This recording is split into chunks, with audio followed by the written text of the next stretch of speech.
There's a specific kind of frustration that doesn't have a clean name for it. Your revenue is up. Your team is bigger than it was 2 years ago. You're winning clients, closing deals, staying busy. And yet, when you look at your bank account at the end of the month, it doesn't reflect any of that. The business is growing, but it doesn't feel like it.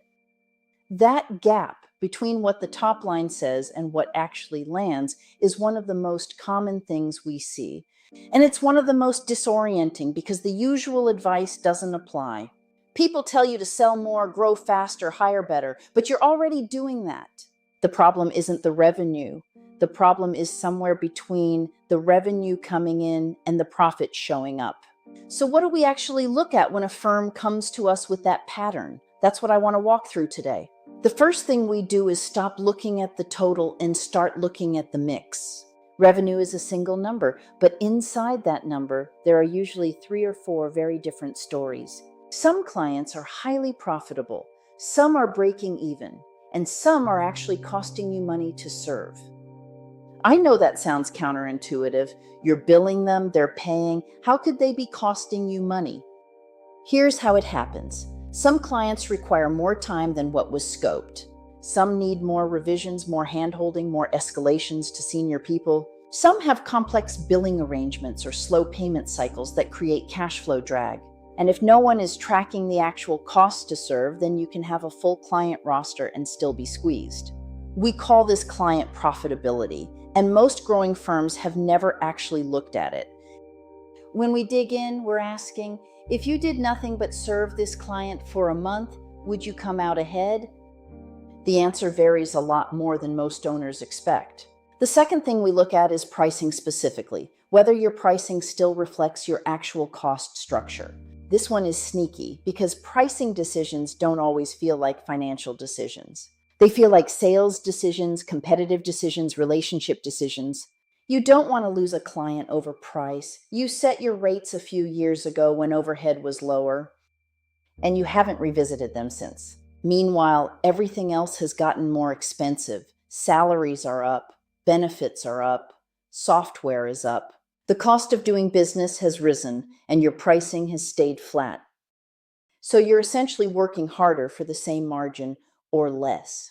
The revenue goes up because you're doing more volume, but the profit doesn't follow because each dollar of revenue is costing you more to earn than it used to. This isn't a conversation about being greedy. It's about making sure the economics of your business still make sense. And for a lot of growing firms, they quietly stopped making sense somewhere along the way. Third, we look at overhead that grew faster than the business. When you're in growth mode, you hire ahead of demand. You take on more space. You buy the tools and systems you think you'll need. Some of that is smart, some is optimistic. And some of it is still sitting on your books, costing you money every month, even though the assumptions that justified it have changed. One firm I think about expanded their team significantly. Revenue grew, so headcount growth felt justified. But when we mapped out who was doing what, there was a lot of blur. Roles had drifted. Responsibilities were overlapping. Some work was getting done multiple times by different people, just because the structure had never caught up to the growth. That's overhead that doesn't show up as a problem on any single line of the P&L. It shows up in aggregate. It shows up in the feeling that your team is busy, but nothing is moving as fast as it should. When revenue grows and structure doesn't evolve, efficiency quietly erodes. There's also a fourth thing we look at, and it's less about the numbers and more about the rhythm. How often is the leadership team actually reviewing financial performance? Not year end, not at tax time, but regularly, so problems surface before they compound. Most firms have a review cycle that's too slow. Things are reviewed quarterly, if that, which means a problem that started in month 1 doesn't surface until month 4. Cash flow is a leading indicator. Margin by client, by month, these are leading indicators.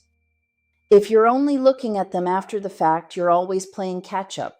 So if you're sitting with that frustration, a revenue is up but profit isn't, here's what I'd encourage you.